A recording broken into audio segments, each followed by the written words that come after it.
Merci d'avoir répondu à cette invitation et bienvenue aux nouveaux adhérents. Il y en a 4, il en manque 2 encore. Oui.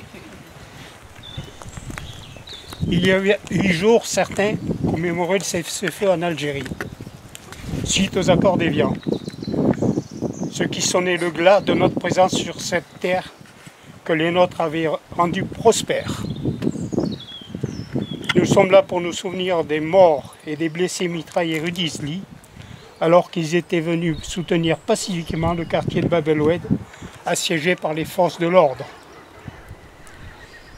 Nous avons une pensée particulière pour le docteur Jean-Claude Pérez, qui nous a quittés récemment, dit le docteur des pauvres de Bab el-Oued, défenseur de l'Algérie française sur les barricades avec la Gaillarde, à la tête des commandos Delta, et qui a continué à œuvrer pour la mémoire de notre communauté. Je vous remercie. Bon, je passe la parole à Guy. J'espère que je ne serai pas trop long, mais je ne sais pas m'arrêter quand je commence à écrire. Il n'y en a que 4 pages. Hein. Massacre de la rue d'Isly, 26 mars 62. 19 mars 62. Cessez-le-feu en Algérie. Pour qui? Il n'a jamais été respecté par le FLN qui a pratiqué le massacre de masse, les enlèvements. Dit d'ailleurs par l'armée française, mais elle, c'était pour tirer sur des Français. 4 jours après cette date, le 23 mars 62, les chars français encerclaient Bab el-Oued. L'aviation française tirait sur les terrasses et la marine se positionnant en situation de tir au large du port d'Alger, face au quartier Martyr. Il s'agissait d'instaurer la terreur et de pousser la population des Pieds Noirs dans une fuite éperdue pour quitter un territoire devenu dangereux, n'importe comment et à n'importe quel prix. Le 26 mars 62 au matin, bouclage de Bab el-Oued par les forces de l'ordre de ce quartier populaire d'Alger. L'OAS appelle les Européens à se rassembler et à gagner ensuite Bab el-Oued. Les manifestants, des civils, des femmes ainsi que des enfants, sans armes, empruntent la rue d'Isly pour rejoindre Bab el-Oued en chantant la Marseillaise et le chant des Africains. Mais ils se heurtent en chemin un barrage confié à des tirailleurs du 4e tirailleur algérien, repentis de la LN, sous les ordres du lieutenant Aoud Houchen, qui font feu sous prétexte que des tirs seraient partis d'une terrasse. Cette manifestation pacifique partait du boulevard Laferrière pour se diriger vers la rue d'Isly, vers le quartier Bab el-Oued, objet du blocus cité. C'est la dernière fois où l'armée française a reçu l'ordre de tirer en France sur une population française qui défilait pacifiquement et sans armes. C'est le jour où De Gaulle se déshonora une fois de plus en ordonnant l'assassinat français. Il voulait absolument rejeter toute la responsabilité du non-respect des accords d'Évian sur l'action de l'OAS et pour cela, il a recouru à la force des armes et fait ouvrir le feu sur une population désarmée qui ne souhaitait que rester française. Leurs seules armes étaient de l'alimentation, du pain, du lait, de l'eau. Interdit d'aller plus avant, les manifestants étaient bloqués sur la place, entre le lycée Bugeaud et la caserne Pélissier. Ils rebroussaient alors chemin, toujours pacifiquement, pour revenir sur le plateau de Gruyère. Bien entendu, personne n'était armé. Cela était totalement impossible compte tenu de l'état dans lequel se trouvait Alger. Le rassemblement atteignait la Grande Corse lorsqu'une première rafale de fusils mitrailleurs partit puis sous foulon de fer. Les tirailleurs algériens complètement affolés tiraient sur tout ce qui bougeait. Vers les toits, sur la foule, ce fut une tuerie. Des tirs sans sommation qui ont duré 12 minutes. Le bilan officiel fait état de 46 morts et 200 blessés, mais le bilan réel constaté à la morgue de l'hôpital Mustapha est de 80 morts. Les corps y étaient jetés pêle-mêle à même le sol, nus. Ils ne seront pas rendus à leurs familles. Chez les tirailleurs, il n'y eut que 10 blessés, victimes de balles perdues, et un seul mort, abattu par un officier alors qu'il tentait d'achever une femme blessée étendue sur la chaussée. Un second rapport militaire fera état d'une centaine de morts et de plus de 200 blessés. Ces tirailleurs assassins, fraîchement ralliés, n'ont jamais fait de maintien de l'ordre et ont senti le vent tourner.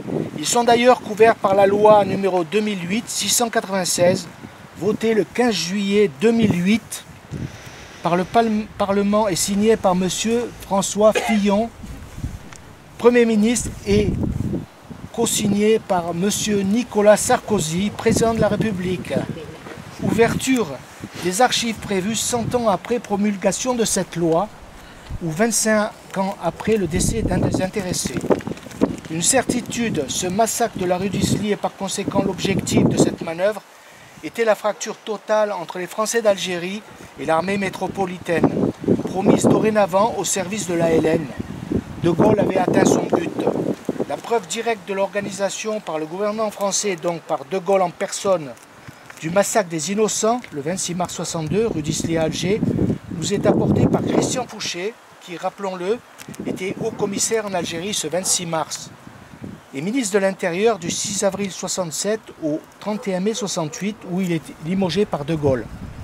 Voici le témoignage et l'aveu de cet homme le 28 octobre 69.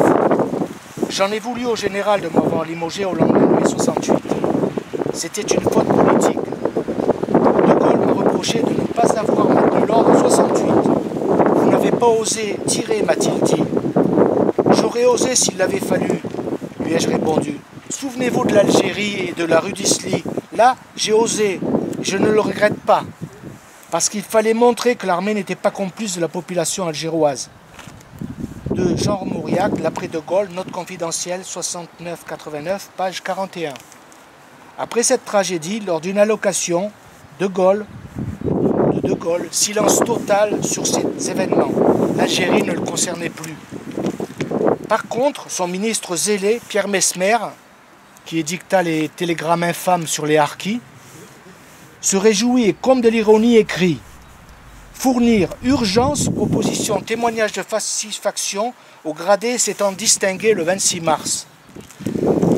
Voilà ce qui s'est brièvement passé en cette journée maudite qui appelait une autre quelques 2 mois plus tard, un certain 5 juillet 62, journée qui scella à jamais le destin de l'Algérie française. Merci.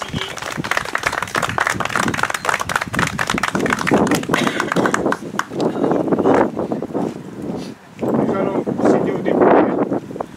La première gerbe sera déposée par Monseigne de Degarde et José Martinez.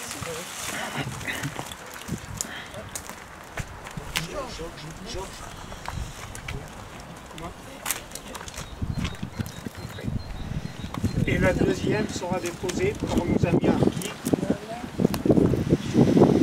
Oui, après. Par nos amis harkis, je pose avec Guy. D'accord. Alors, nous deux. Allons. Dépôt d'une gerbe pour la... Doucement. Doucement.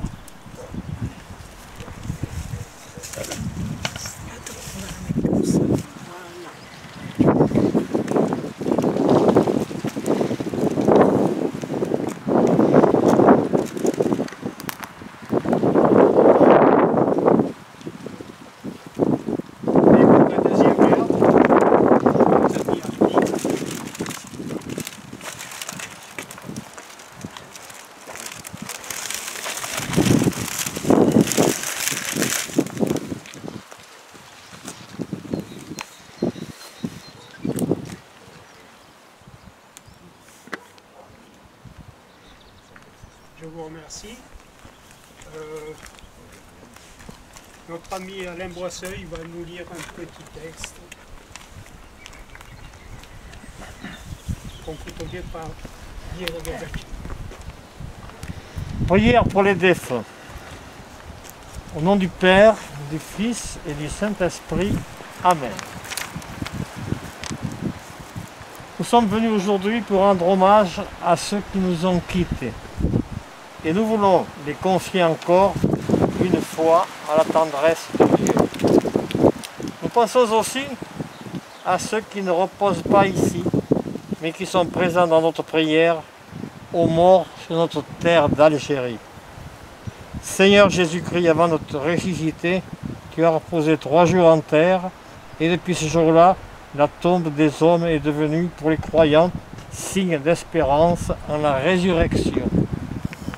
Nous te prions, toi qui es la résurrection et la vie, donne aux morts de reposer en paix dans ce tombeau jusqu'au jour où tu les réveilleras, pour qu'ils voient de leurs yeux dans la clarté de ta face la lumière sans déclin.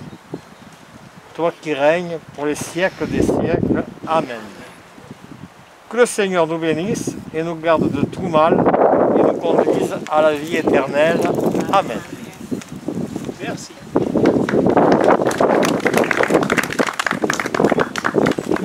Quelqu'un veut-il prendre la parole? Est-ce que quelqu'un a quelque chose à dire?